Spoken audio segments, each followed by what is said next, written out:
आखिर कौन सी ऐसी गलतियां थी जिसकी वजह से राजेंद्र राठौड़ को डांट पे डांट पड़ रही है, फटकार पे फटकार लग रही है, और क्यों उन्हें कर दिया गया राज्यसभा से दखल?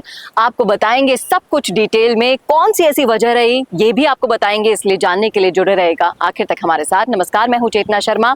आप देखना शुरू कर चुके हैं संवाद भारत का भारत के लिए, और इस मुद्दे पर बातचीत करने के लिए मेरे साथ मौजूद है हमारे editor in chief Varun Bhansali ji. Varun sir, जिस तरीके से हम देख रहे हैं राजस्थान की राजनीति में राजेंद्र राठौड़ को पहले चूरू में हार मिली, और फिर उसके बाद बार बार सियासी जो हलचलें थी वो इशारा दे रही थी कि अब कुछ बड़ी जिम्मेदारी उनको मिलने वाली है। बार बार कयास लगाए जा रहे थे कि उनको राज्यसभा भेजा जाएगा, लेकिन ऐसा कुछ भी नहीं हुआ इसके सब कुछ उलट। क्या वजह रही इसके पीछे? देखिए, वजह तो बहुत सारी है, इसे समझना होगा बहुत ध्यान से, क्योंकि राजेंद्र राठौड़ एक रिपीट ओफेंडर की तरह काम कर रहे थे। राजेंद्र राठौड़ ने एक नहीं बल्कि 2 लोकसभा सीट, जो जीती हुई लोकसभा सीटें थी, उनको हरवाने का काम किया। सबसे बड़ी और सबसे भरसक गलती तो ये थी।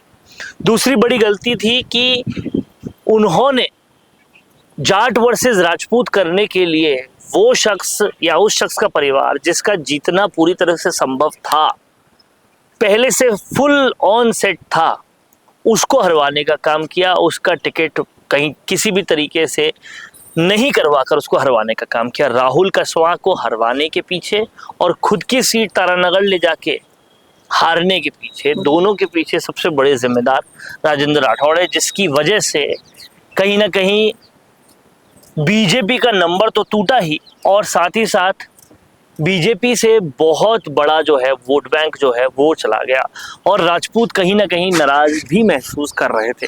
अब आप इसका तीसरा समीकरण समझिए। तीसरा समीकरण ये हुआ कि जैसे प्रहलाद गुंजल ने बैकआउट किया और वो कांग्रेस में चले गए, और उनकी वजह से बहुत बड़ा नुकसान होते होते बच गया ओम बिरला को। वो महज कुछ वोटों से ही जीते, नहीं तो अगर वो चीज नहीं होती तो शायद ज्यादा वोटों से जीतते। इससे ये अटकलें लगाई जा रही थी कि कहीं ना कहीं वसुंधरा राजे के राइट हैंड थे प्रहलाद गुंजल, और उनकी नाराजगी के फलस्वरूप ये काम हुआ है।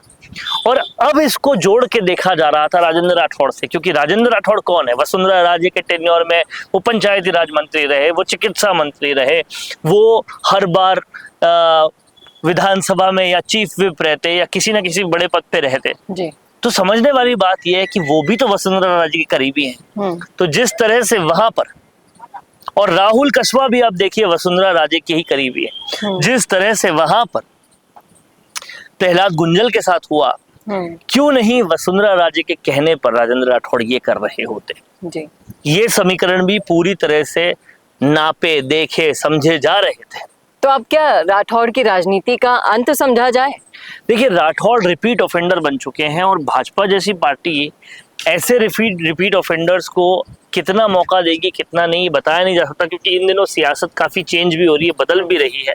लेकिन समझने वाली बात यह है कि भाजपा अगर अपने पुराने तेवर और क्लेवर में रही तो राजेंद्र राठौड़ को और कोई मौका नहीं देगी, क्योंकि मौका देना होता तो प्रदेशाध्यक्ष की पोस्ट खाली थी, वहां पे उनको प्रदेशाध्यक्ष बनाया जा सकता था। वहां एक ओबीसी को बनाया गया, जबकि राजपूत पहले से नाराज चल रहे थे, उसके बावजूद भी राजेंद्र राठौड़ को ये मौका नहीं दिया गया।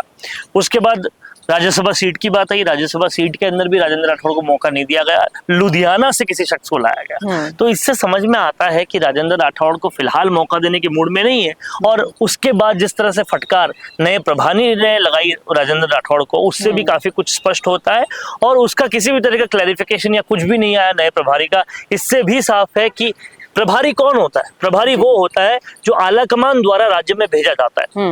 आला कमान द्वारा भेजे गए आदमी अगर फटकार लगा रहे राठौड़ को, तो मतलब ये फटकार आला कमान से लग रही जी। तो इससे साफ है कि राजेंद्र राठौड़ के किए का पश्चाताप तो इतना जल्दी नहीं होगा, और कहीं ना कहीं उन्हें वसुंधरा कैंप का भी समझा जा सकता है जी।